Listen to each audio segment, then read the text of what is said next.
मेरी पहली ही क्लास में मैंने छात्रों को 200 पाउंड वजन वाले लोहे के जूते पहनाकर ट्रेनिंग शुरू कराई। छात्र मेरी ट्रेनिंग पद्धति से बिल्कुल खुश नहीं थे। उन्हें लगा कि मैं भी बाकी शिक्षकों की तरह आसानी से डर जाऊंगा, इसलिए वे सीधे मैदान छोड़कर जाने लगे। उन्हें सबक सिखाने के लिए मैंने तुरंत 10 भाले फेंककर उनका रास्ता रोक दिया। सभी वहीं रुक गए और हैरानी से मेरी ओर देखने लगे। वे सोचने लगे कि आखिर मैं हूं कौन। असल में मैं पहले एक खतरनाक माफिया बॉस था, लेकिन अपने गुरु की आखिरी इच्छा पूरी करने के लिए मैंने एक साधारण स्पोर्ट्स स्कूल में शिक्षक बनने का फैसला किया। जब प्रिंसिपल को यह पता चला तो उन्होंने मेरे स्वागत के लिए समारोह रखा, लेकिन मैं सीधे खेल के मैदान में पहुंच गया। छात्रों की ट्रेनिंग देखने के बाद मैंने उनके लिए एक खास योजना बना ली। मैंने सभी छात्रों को इकट्ठा किया, अपना परिचय दिया और बिना किसी झिझक के उन्हें डांटते हुए कहा कि वे अभी पूरी तरह निकम्मे हैं। मेरी बात सुनकर सभी गुस्से से भर गए। स्पोर्ट्स कमेटी के एक छात्र ने मुझे 100 मीटर दौड़ की चुनौती दे दी। जैसे ही रेस शुरू हुई, वह पूरी रफ्तार से दौड़ पड़ा। पीछे मुड़कर देखा तो मैं अभी भी स्टार्टिंग लाइन पर वार्म अप कर रहा था। उसे यकीन हो गया कि मैं हार मान चुका हूं, लेकिन जैसे ही वह फिनिश लाइन के पास पहुंचा, एक काली परछाई बिजली की तरह उसके पास से गुजरी। अगले ही पल मैं पहले से फिनिश लाइन पर खड़ा था। मैंने ऐसा सिर्फ इसलिए किया ताकि उनका बेवजह का घमंड टूट जाए। जब सभी शांत हो गए तो मैंने वादा किया कि मैं उन्हें पूरी तरह बदल दूंगा। इसके बाद मैंने अजीब दिखने वाले ट्रेनिंग उपकरण निकाले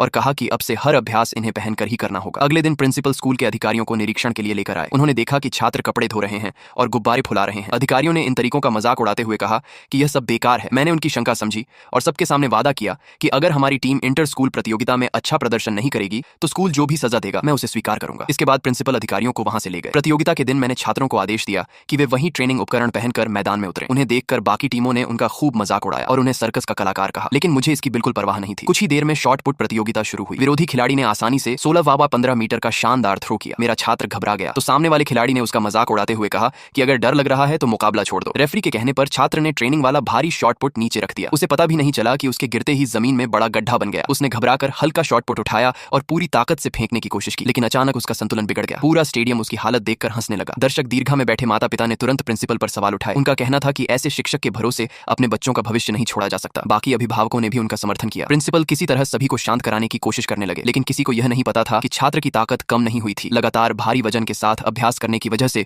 वह अब हल्के शॉट पुट का आदी नहीं रहा था। जब उसने दोबारा उसे उठाया और पूरी ताकत से फेंका तो रेफरी तुरंत मापने की टेप लेकर परिणाम दर्ज करने दौड़ पड़ा। मुझे पता था कि यह तो सिर्फ शुरुआत थी।